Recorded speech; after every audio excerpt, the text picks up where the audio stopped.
So we're live, right, Bobby? We're live. All right, loving the links.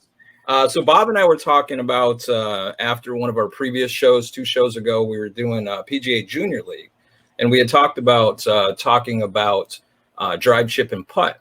So we went one step further, and we thought, why don't we get one of the contestants, a frequent contestant, mind you, with drive, chip, and putt, and we were able to get Alexa Pano. Alexa, welcome to the show. How are you?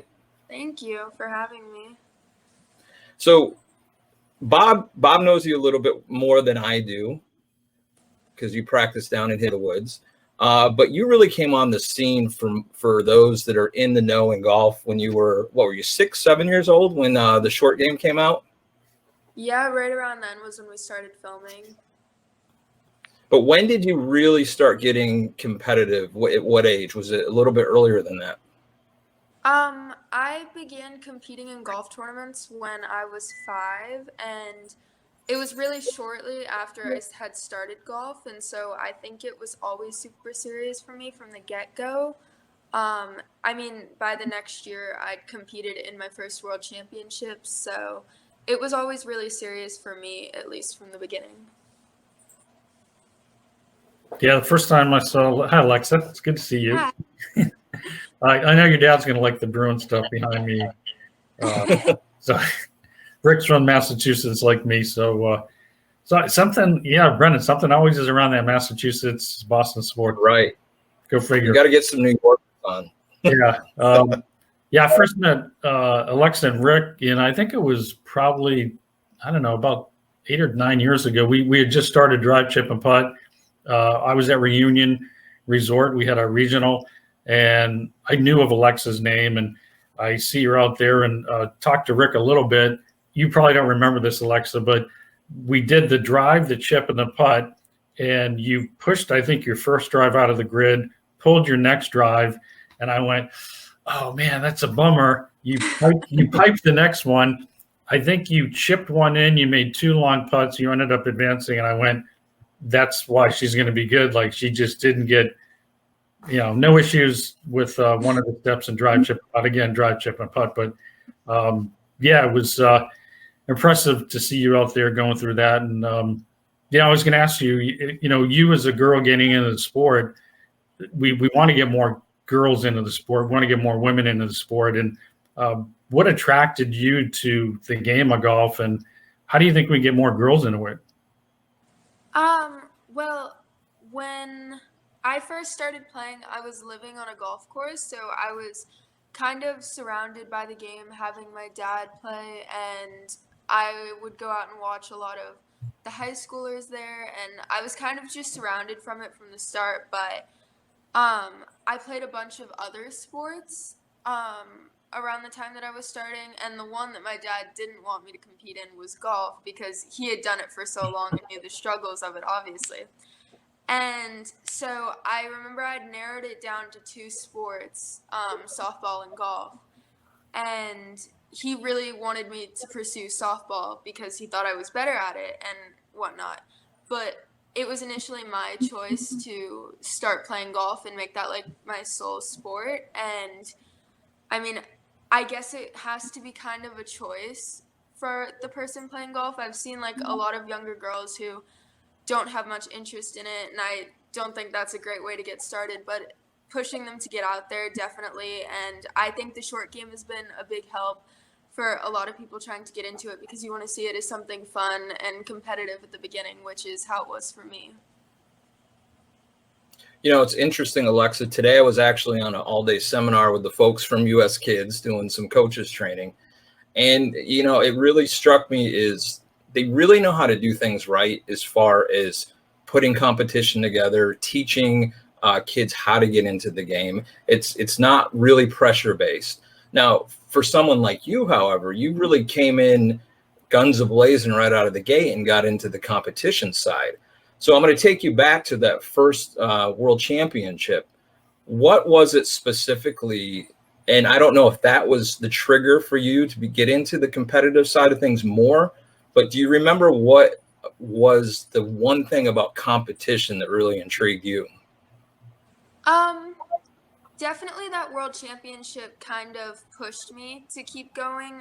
That was the first one I played in, and obviously I didn't win, but I think I came somewhere around 7th that year, and playing in that event from US Kids was one of the best experiences of my life at that point. And so I had so much fun there that week, and as I did in all my US Kids events.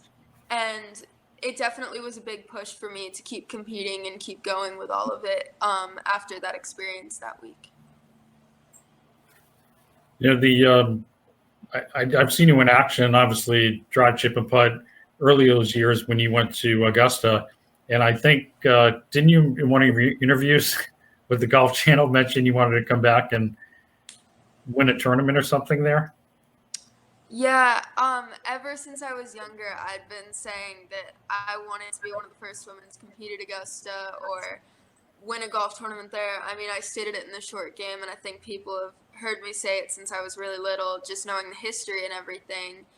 And I mean, even to be one of the first women to play around there and compete in the event there was such a huge honor, and definitely made everything that I've been doing since I was younger worthwhile, qualifying for that event. And I really did wish that I was there competing this year, but again, with all the circumstances, but I can't wait to get back there next year for sure.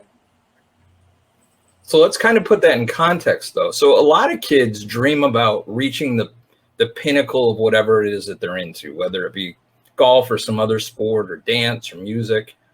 You actually did that last year. You played at Augusta National. You competed at Augusta. What was the feeling like the first time, and not drive, chip, and putt, but the first time stepping on the grounds on the golf course at Augusta National?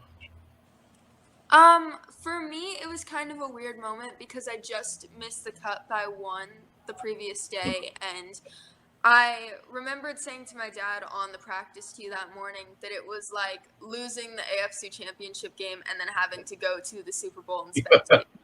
And it was like I just did not want to be there whatsoever, even though it was something that I like dreamed of doing for forever.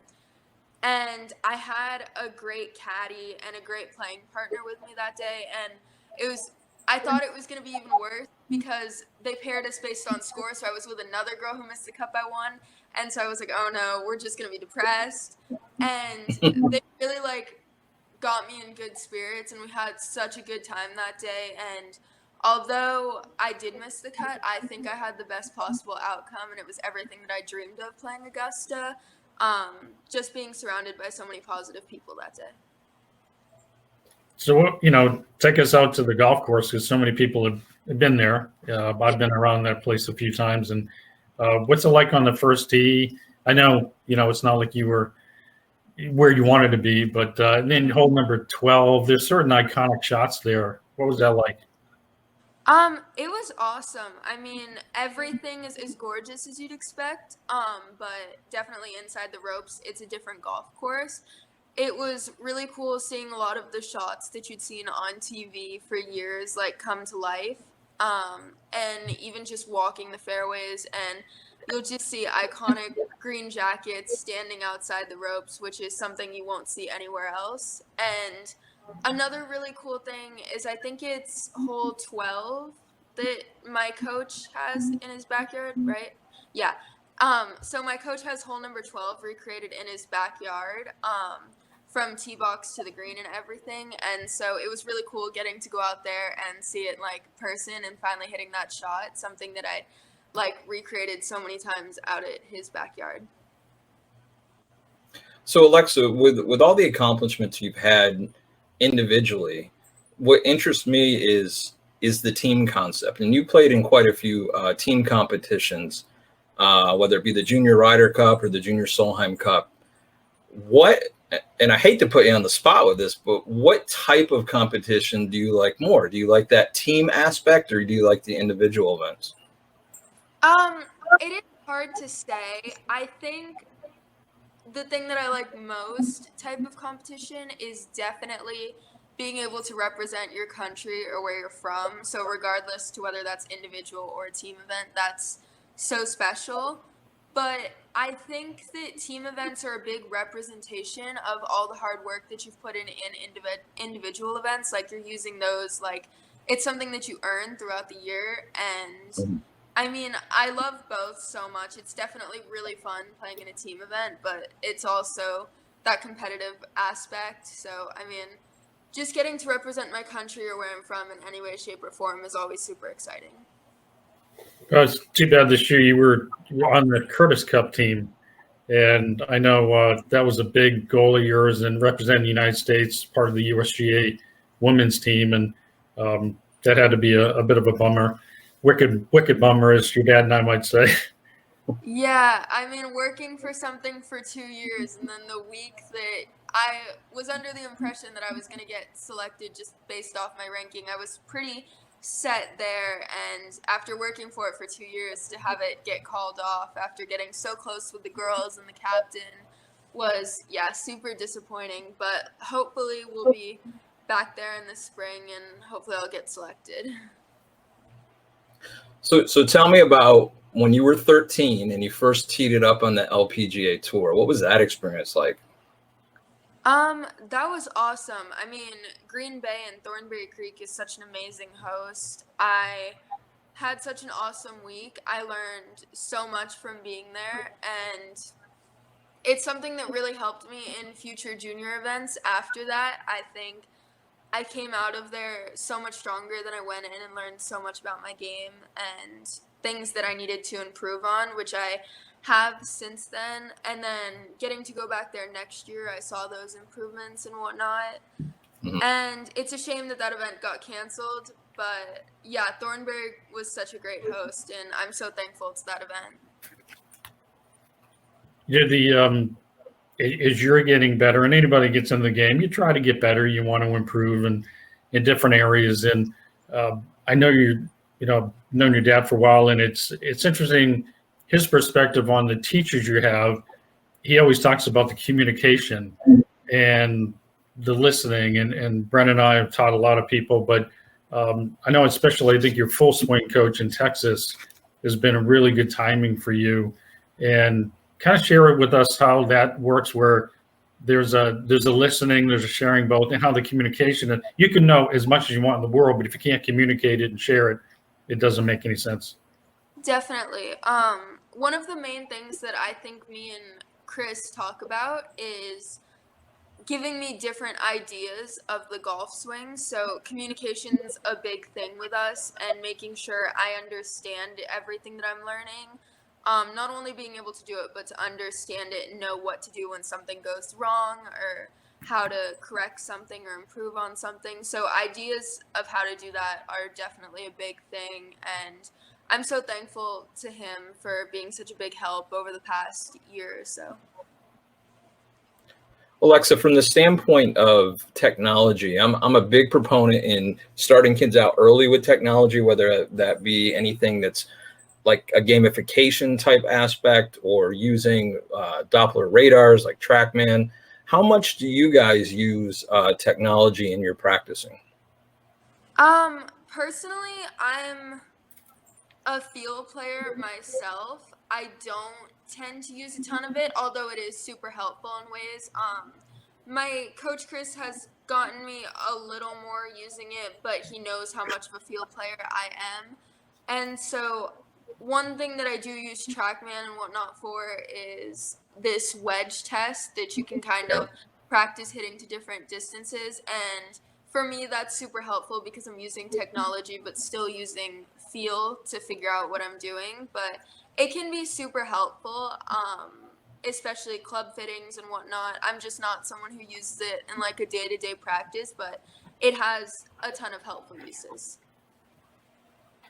Hey, I actually know the answer to this, but I'm going to ask anyways. But share with us your typical day, because I don't think most people realize, what you put in and how long it is in the schoolwork and everything. Well, I think everyone's life's on a bit of a 360 right now, but my pre-normal routine was to wake up pretty early and head out to Joey D's Fitness to work with my coach there.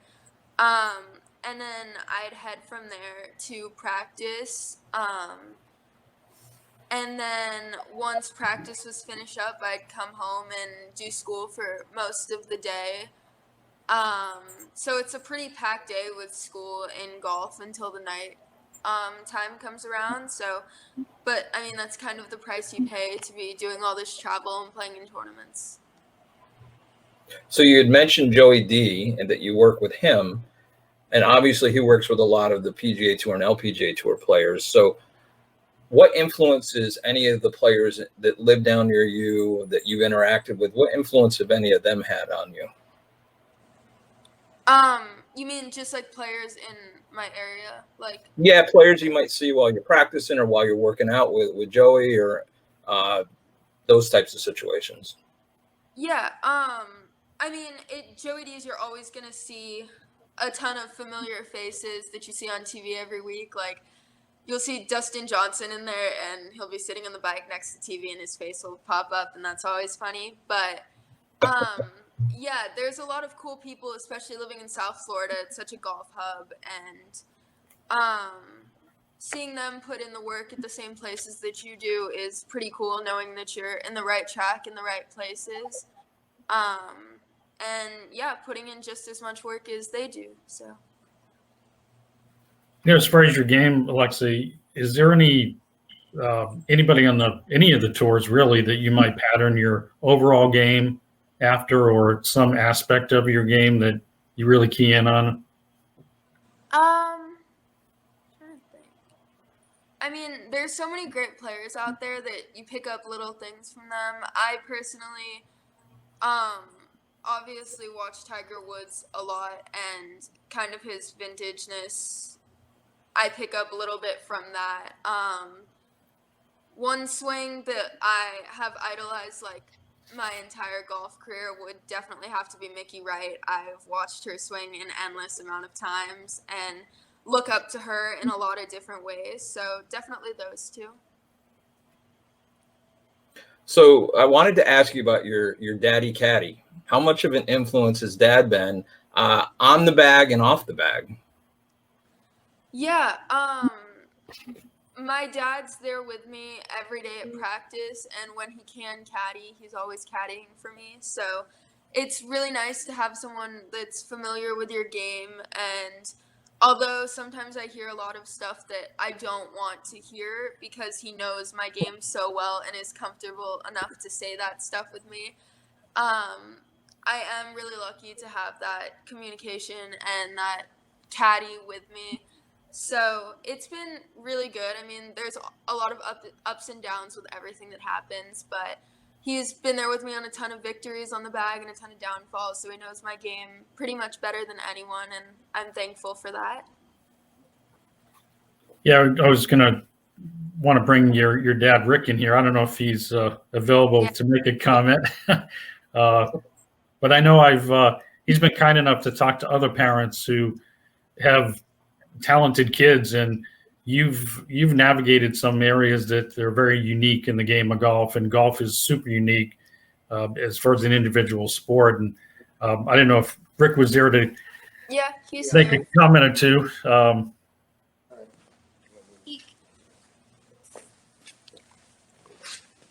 There he is. Hey, Rick. Well, how are you? I got the old cheesy behind me. That was just for you. There you go. Yep.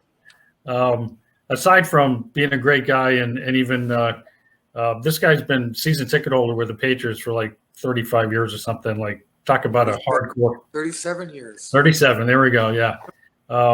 You've been kind enough in this forum. I hope you can appreciate. We get a lot of people that watch this, and I know you've talked to some other parents whose kids are very talented, and they have the feeling like, hey, could my kid go to whatever levels? And you never know. But in a general sense, what would you say to the parents out there that have a kid that thankfully, blessedly, they've got a lot of talent? But what do you think is some advice you might share with them from your journey? Oh, the first thing, and probably the hardest thing, is finding the right person to teach that child. And I've said this a ton of times. There's 29,000 PGA instructors out there. Everybody has different ideas. It's so difficult to find someone that can communicate in a way that, and it's different when you're 5, it's different when you're 10, it's different when you're 15. And you have to understand there are certain teachers that are better at 5, but they're no good when you're 10. They don't want to hear that, but that's the hardest thing right there. And then the parent, well, when you go to the lesson, you have to listen probably more than your child does, because you're with them out there at practice. And you don't want to contradict what is being instructed. So even today, when we go to Chris O'Connell, when we go to see him 4 or 5 times a year, we go anywhere from, 6 to 10 hours of lesson. And I stand there, I barely say a word, with him. But I have to understand every word he says, or we're not in the same direction and we're not going that way. That's the first thing. And the second thing is making sure that the child has the enthusiasm more than the parent does. I heard you earlier talk about Alexa's first world championship. I tell this story all the time. Day 2, she had the low round as a 5-year-old. And then everybody comes up to her and says, well, no 5-year-olds ever won, not even Tiger Woods. So the final day she went out and finished 6th, I believe. And final hole, she hits the ball to the last green. And I'm picking up the bag. Next thing I know, she's got a bear hug on me for about a minute, just thanking me for the best time of her life. And that's, as a parent, what you want to see. And at that young age, I don't know that I've ever seen anybody have more fun than she did. Now, granted, she won I think 22 regional championships in a row and 86 local tours. But after they were done playing,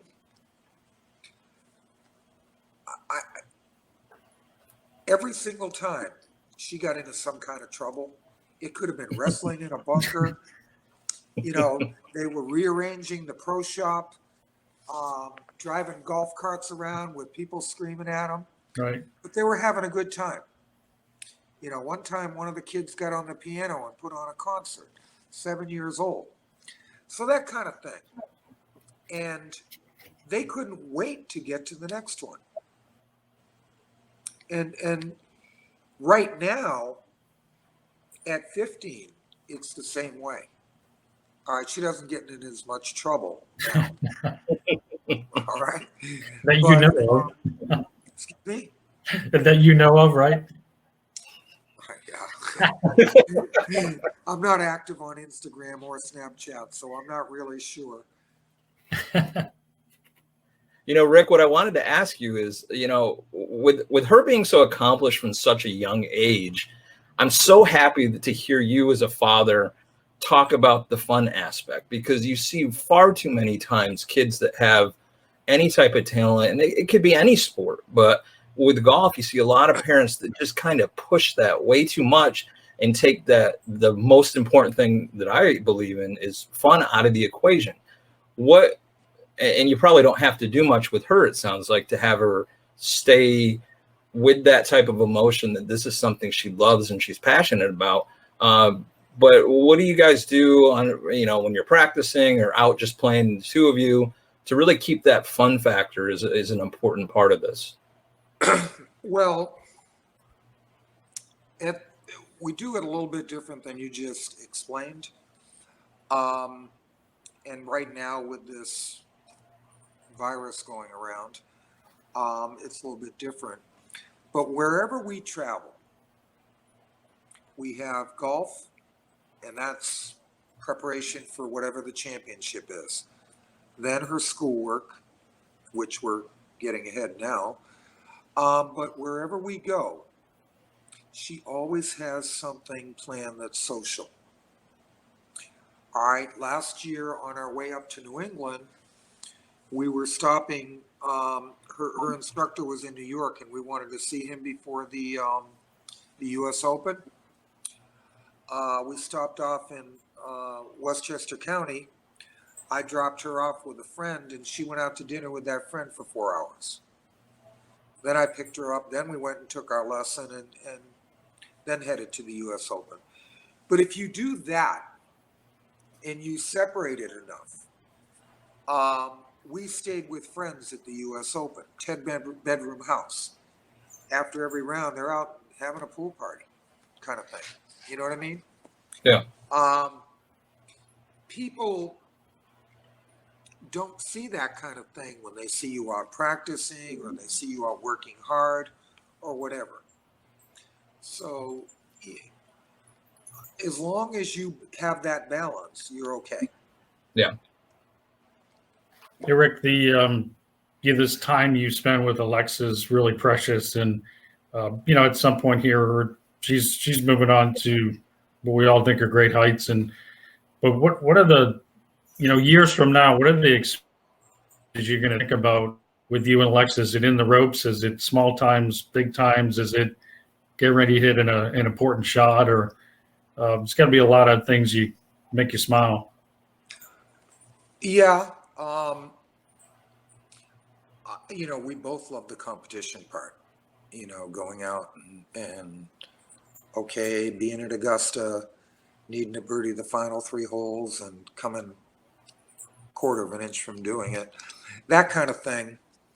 The experiences in, US Amateur, US Open, whatever it may be. But what a lot of people don't see is I kind of have a little bit of a sarcastic sense of humor, a little bit. Nah. We can be walking down a fairway and she can be tight as a drum. And, you guys are a family publication, but there are some things that I'll say that she'll turn, off-color jokes that are not politically correct. And she'll fire right back at me. But we'll do that just to loosen up. I'll give you another example. Is we had just come from a bad tournament in Tennessee heading to the US Amateur last year. She just didn't have it. Tournament I didn't want her to play in, but she wanted to play in. Practice rounds were not good. So I know her well enough that heading to the warm-up tee on day 1 of the US Am, I said, okay, Alex, you're going to play this entire day at 50% speed. And she went out and she was co-medalist of the US Amateur. Yep. So it's things like that I'll remember. It not even necessarily the wins, but the passion and the fire that she plays with. I'll remember that. One of my last thoughts and last questions, and I'll let Bob kind of wrap it up. And this is for both of you, for her and you, Rick. So she's an inspiration to a lot of competitive juniors and definitely the young ladies that are out there playing. But she's probably more of an inspiration to the kids that just love golf and aren't competitive. What are some things that, Alexa, you could share and Rick, you could share with the kids that are just getting into golf or are interested in the game? What are some things you can share with them? Oh,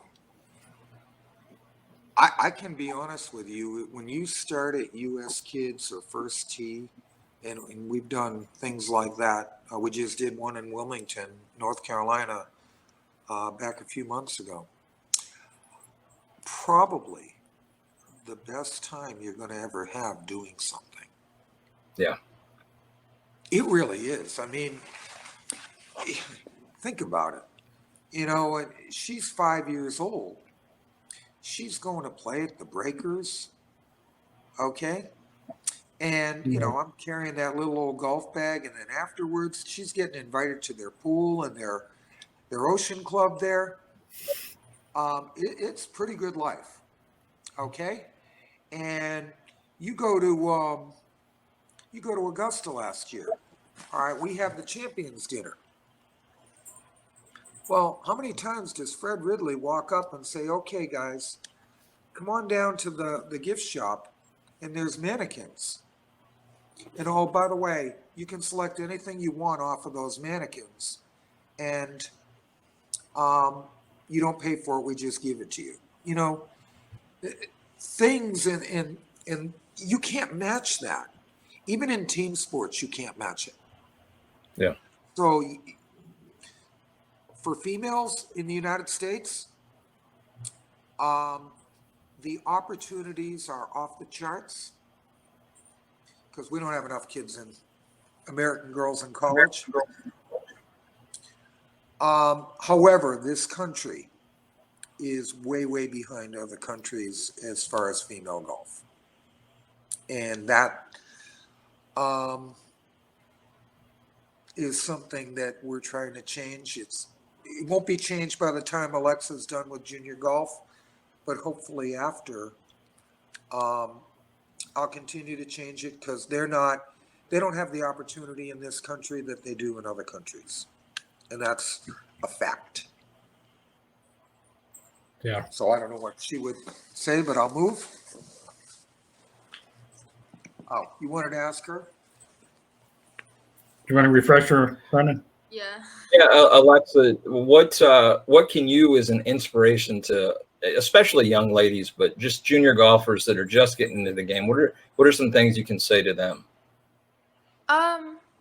I've kept up a little bit with still what's going on in junior golf, and I think what I've said to most of them is just at first to enjoy it. There's always that aspect of wanting to win, and that comes with it. But when you're really young, I think the main thing is just to enjoy it and get out onto the golf course every day and just work really hard at it at that time, but still having fun with it. And I mean, I still watch a lot of the younger kids, like this one, Axel.